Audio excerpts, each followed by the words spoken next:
আসসালামু আলাইকুম গাইস। প্রতিদিনের মতো আজকে আরেকটি নতুন ভিডিও নিয়ে হাজির হলাম আপনাদের সামনে। নতুন জব সার্কুলার একটি প্রকাশ পেয়েছে বাংলাদেশ মাদ্রাসা শিক্ষা বোর্ড, এর অধীনে কিছু লোক নিচ্ছে আছে, সে বিষয়ে নিয়ে কথা বলবো। শিক্ষাগত যোগ্যতা ও অভিজ্ঞতা নিয়ে এসএসসি অষ্টম শ্রেণী পাশে আবেদন করতে পারবেন আপনি। এই ভিডিওটি না টেনে সম্পূর্ণ দেখার অনুরোধ থাকবে। ভালো লাগলে সাবস্ক্রাইব এবং লাইক কমেন্ট করে শেয়ার করে পাশে থাকবেন। সম্পূর্ণ ভিডিও দেখার অনুরোধ থাকবে। আর কথা না বাড়িয়ে সম্পূর্ণ ভিডিও শুরু করি। বাংলাদেশ মাদ্রাসা শিক্ষা বোর্ডের আঞ্চলিক কার্যালয়সমূহের জন্য নিম্নবর্ণিত স্থায়ী শূন্যপদের বিপরীত অস্থায়ী ভিত্তিতে প্রকৃত বাংলাদেশি নাগরিকদের নিকট হতে নির্ধারিত সময়ের মধ্যে নিম্নবর্ণিত এই অনলাইনের এই ওয়েবসাইটের মধ্যে আপনারা পূরণকৃত আবেদন আহ্বান করা যাচ্ছে। মানে এই ওয়েবসাইটে আপনারা আবেদন করতে পারবেন। এটা হচ্ছে বাংলাদেশ মাদ্রাসা শিক্ষা বোর্ড। আপনারা এটা 5 ফেব্রুয়ারি মানে গত পরশু দিনের হচ্ছে যে কি প্রকাশ পেয়েছে। আপনারা সরাসরি ওদের মাদ্রাসা শিক্ষা বোর্ডে এখান থেকে আপনারা নোটিশ বোর্ডে গেলে পেয়ে যাবেন। আপনারা যদি এখান থেকে বুঝতে সমস্যা হয় তাহলে ওখানে গিয়ে সরাসরি আপনারা নিচ থেকে ওখানে গিয়ে ওয়েবসাইটে গিয়ে দেখে তারপর আবেদন করতে পারেন। এখানে কীভাবে আবেদন করতে হবে, কী কী করতে হবে, শিক্ষাগত যোগ্যতা আপনারা নিজেরাও দেখতে পারবেন। বিভিন্ন ধরনের ভিডিও বা বিভিন্ন ধরনের নোটিশ না দেখে নিজেরা দেখেই আপনারা নিজেরাই এই আবেদনের এই সার্কুলারটি দেখেই আপনারা নিজেরা আবেদন করতে পারবেন। উল্টাপাল্টা তথ্য থেকে সাবধান থাকবেন। যা যা আপনার যদি ভালো লাগে আমারগুলো দেখতে পারেন, এখান থেকে স্ক্রিনশট নিয়ে রাখতে পারেন বা সরাসরি ওদের ওয়েবসাইটে গিয়ে ওদের নোটিশ বোর্ডে গিয়ে দেখতে পারবেন। তো আজকে বলি, প্রথম আপনার যে পদগুলো, ওদের 6টি পদের মধ্যে লোক নিচ্ছে। প্রায় প্রথম পদে 26 জন, দ্বিতীয় পদে 2 জন, মানে 28 জন, 29 জন, প্লাস হচ্ছে 17 জন, 1 জন, 2 জন, মানে প্রায় ওদের 50 জনের মতোই, 50 জন বা এর আশেপাশে বেশি, কম বেশি লোক নিবে। কথা না বাড়িয়ে আমরা শিক্ষাগত যোগ্যতা ও অভিজ্ঞতা নিয়ে দেখি কী কী পদ এবং বেতন কত, এই শিক্ষাগত যোগ্যতা তা নিয়ে কথা বলি। অফিস সহকারী কাম কম্পিউটার মুদ্রাক্ষরিক, গ্রেড 16, 9,300 থেকে 22,490 পর্যন্ত বেতন স্কেল থাকবে। কোনো স্বীকৃত বোর্ড হইতে অনন্য দ্বিতীয় বিভাগে জিপিএর 2 বা তদ্ভুত আলিম বা সমমান পরীক্ষায় উত্তীর্ণ হতে হবে।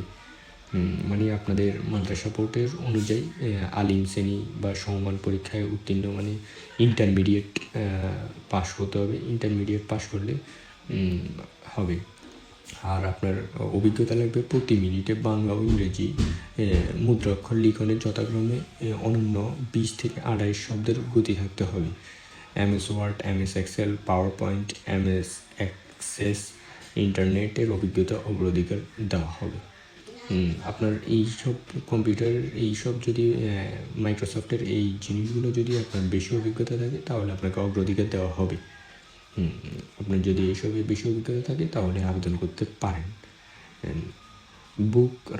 বুক বাইন্ডার কোনো স্বীকৃত বোর্ড হতে অনন্য দ্বিতীয় বিভাগে 2 পয়েন্ট দাখিল বা সমমান পরীক্ষা। দাখিল মানে হচ্ছে যে কি এসএসসি সমমানে উত্তীর্ণ হতে হবে। বিভিন্ন ধরনের বাধাইয়ের কাজে 5 বছরের অভিজ্ঞতা সম্পন্ন প্রার্থীকে অগ্রাধিকার দেওয়া হবে।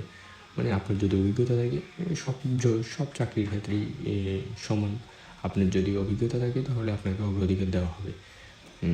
বার্তাবাহক হচ্ছে স্যালারি স্কেল তো দেখতেই পাচ্ছেন, সবগুলোর মধ্যেই মোটামুটি 8 থেকে 20,000-এর মধ্যে। এটা হচ্ছে যে বার্তাবাহক হচ্ছে 8ম শ্রেণী উত্তীর্ণ হতে হবে। মোটর সাইকেল চালানোর দক্ষ প্রার্থীকে অগ্রাধিকার দেওয়া হবে। অফিস সহায়ক 8ম শ্রেণী উত্তীর্ণ হতে হবে।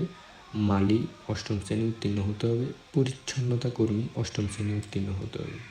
নিয়োগ সংক্রান্ত শর্তাবলী, নিয়োগের ক্ষেত্রে সরকারের প্রচলিত বিধিবিধান ও সংক্রান্ত অনুযায়ী সংশোধনীয় অনুসার করা হবে।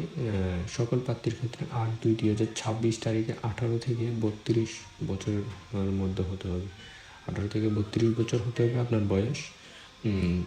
8/2 মানে হচ্ছে যে কি 8 তারিখ 2 মাস মানে ফেব্রুয়ারি মাসের 8 তারিখ 2026-এর আগে পর্যন্ত আপনার 32 বছর, 18 বছর থেকে বেশি 32 বছরের নিচে থাকতে হবে। তারপরে হচ্ছে যে কি আপনার সকল প্রার্থীর বয়স প্রমাণের জন্য জন্ম সনদে ভেরিফাইড কপি দাখিল করতে হবে, মানে আপনার অরিজিনাল কপি যেটা ওটা দাখিল করতে হবে। পরবর্তী ধাপে আপনারা দেখতে পারবেন আবেদন করার নিয়মাবলী, কী কী নিয়োগ সংক্রান্ত শর্তাবলী, কী কী কত টাকা দিতে হবে। যেমন এখানে লিখে দিচ্ছে আপনারা পরীক্ষার ফি যে কোনো টেলিটক প্রিপেড মোবাইল নাম্বারের মাধ্যমে 16তম গ্রেডের জন্য 100 টাকা, অনলাইন ফি বাবদ 12 টাকা, 112 টাকা। তারপর হচ্ছে 17তম থেকে 20তম পদের জন্য 50 টাকা, আর হচ্ছে যে অনলাইন ফি বাবদ 6 টাকা, টোটাল 56 টাকা দিতে হবে। এগুলো কীভাবে দিবেন, কোথায় আবেদন করবেন, অনলাইনে কীভাবে আবেদন করতে পারবেন, তাদের আরও তথ্য দেওয়া আছে আপনাদের কীভাবে আবেদন করবেন। দেখেন ওদের এই ওয়েবসাইটটিতে যাবেন, মানে আমি আপনাদের গিয়ে দেখাচ্ছি, এরকম একটা ওয়েবসাইটে যাবেন, ওয়েবসাইট থেকে আপনারা আবেদন করতে পারবেন। ওয়েবসাইটে গিয়ে ওখান থেকে আবেদন করতে পারবেন বা এখান থেকে আবেদন করতে পারবেন। এই ওয়েবসাইটটিতে সরাসরি গিয়ে ওখান থেকে আপনারা আবেদন পূরণ করবেন। এই ওয়েবসাইটটিতে এখান থেকে এই টেলিটকের ওয়েবসাইটটিতে যাবেন, এটিতে আবেদন পূরণ করবেন, আবেদন পূরণ করে পরবর্তীতে জমা দিবেন। আর হচ্ছে যে কি এভাবে দুইটি মেসেজ দিতে হবে, একটি মেসেজ দিবেন, তার প্রথমটি মেসেজ দিবেন, তারপরে আপনার রিপ্লাই আসবে, দ্বিতীয়টি মেসেজ দিবেন, তারপর রিপ্লাই আসবে। বুঝুন এই মেসেজটা আসা মানে হচ্ছে congratulation application name and payment complete successfully. তো এরকম যদি আসে তাহলে মনে করবেন আপনার সম্পূর্ণ আবেদনটি সুন্দরভাবে সঠিকভাবে সম্পূর্ণ হয়েছে। এভাবে আবেদন আপনি সম্পূর্ণ করতে পারেন। আর প্রত্যেকটি তথ্য ওদের ওয়েবসাইটে দেওয়া আছে, আপনার ভিডিও বা অন্য কোথাও খুঁজে করার দরকার নাই যে ভুল তথ্য পেতে পারেন ফেসবুক বা অন্য মাধ্যমের মধ্যে আপনি মিডিয়াতে ভুল তথ্য পেতে পারেন বা ভুলভাবে হইতে পারে। আপনি এটা একবার পড়ে নিলে সম্পূর্ণটা আপনি বুঝতে পারবেন আপনি কিসের যোগ্য, কোথায় আবেদন করলে আপনার জন্য ভালো হবে, সব কিছু আপনি এখান থেকে দেখে নিতে পারবেন, কোথায় আবেদন করবেন, কী করবেন। আপনার এটার আছে এটা 21 তারিখ পর্যন্ত, মানে এটা হচ্ছে যে কি ডেট আছে প্রায় 21 তারিখ পর্যন্ত মনে হয়। আপনার এখানে লেখা আছে, দাঁড়ান আমি দেখাচ্ছি আপনাদের। অনলাইনে আবেদন ফি পরীক্ষার শুরুর তারিখ 8/2 খ্রিস্টাব্দে সকাল 10টা। ফি জমাদানের আর হচ্ছে আবেদনের জমাদানের শেষ তারিখ হচ্ছে 28/2, মানে আপনাদের ফেব্রুয়ারি মাসের 28 তারিখ পর্যন্ত। এই মাসের 28 তারিখ পর্যন্ত আপনাদের সময় আছে। 28 তারিখের মধ্যে আপনারা আবেদনটি করতে পারবেন। তো আপনারা দেখে শুনে বুঝে সব কিছু দেখে শুনে বুঝে আবেদনটি করে দেবেন। 28 তারিখ পর্যন্ত যেহেতু সময় আছে, আপনারা ওয়েবসাইটে গিয়ে নোটিশ বোর্ড থেকে এটা ডাউনলোড করে পড়ে নিতে পারেন। এখানে ক্লিয়ারলি আপনারা যদি না দেখেন আমার ভিডিওতে, তাহলে আপনারা সরাসরি ওয়েবসাইটে গিয়ে দেখতে পারেন। আমি ওয়েবসাইটের লিঙ্ক ডিসক্রিপশন বক্সে দিয়ে রাখবো। আর কিছু তথ্য লাগলে আপনারা কমেন্ট করে জানাবেন, আমি তথ্যগুলো দিয়ে দিব। আপনারা ডিসক্রিপশন বক্সে সব পেয়ে যাবেন, ওয়েবসাইটে গিয়ে দেখতে পারেন বাকি তথ্যগুলো। ধন্যবাদ, ভুল হলে মাফ করবেন, পাশে থাকবেন। ধন্যবাদ।